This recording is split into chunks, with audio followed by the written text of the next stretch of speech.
I spent 6 months restoring a broken, abandoned Rolls-Royce Silver Cloud. It was sitting in a barn, half buried in dust, dents everywhere, windows cracked. Honestly, it looked like something even a junkyard would reject. If someone claimed your restored car was theirs, what would you do? But I rebuilt it piece by piece. The chrome, the interior, the original paint, everything.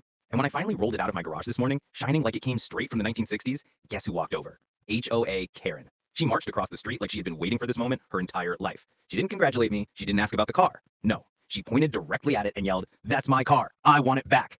I thought she was joking. I laughed. She wasn't joking. She said the car belonged to the community before I illegally took it and that the HOA had full rights to reclaim it.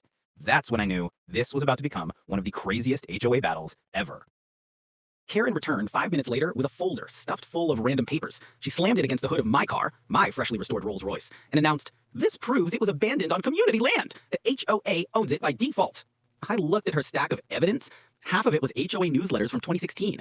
One page was literally a pizza coupon. Nothing, not a single document mentioned the Rolls-Royce.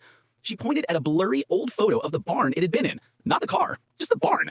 "This shows it was part of HOA property," she declared. The barn wasn't even in our neighborhood. It wasn't even in our county. The neighbors started gathering, whispering, trying to figure out what was happening. Karen loved the attention. She even told them, "I always wanted a classic luxury car, and now that he fixed it, it finally looks good enough for me to take back." I couldn't believe what I was hearing. The police had shown up by this point, not because of her claim, but because someone reported a stolen luxury vehicle. Guess who made that call? Karen crossed her arms, smirking like she'd already won. She really thought she was about to walk away with my car. She had no idea what was coming next.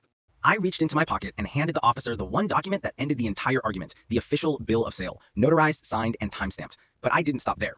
I pulled out photos of the car when I found it, rusted, decaying, sitting in that abandoned barn. Then photos of the entire restoration process, the welding, the sanding, the repainting, the engine rebuild. The officer flipped through everything slowly. Karen stood there, frozen, her confidence draining by the second. He looked up and said, "Ma'am, this vehicle was legally purchased, restored, and registered. You have no claim over it." Karen's jaw dropped. She tried one last desperate move.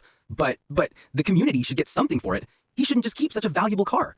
The officer stared at her like she'd lost her mind. I leaned against the Rolls-Royce and said, "Funny thing, Karen, if you wanted the car, you should have bought it when it was rotting in that barn." She turned red, then purple, then stormed away, mumbling something about appealing to the board. The neighbors applauded. The officer even said the car looked incredible. And Karen, she hasn't walked near my driveway ever since. The Rolls-Royce, it stays exactly where it belongs.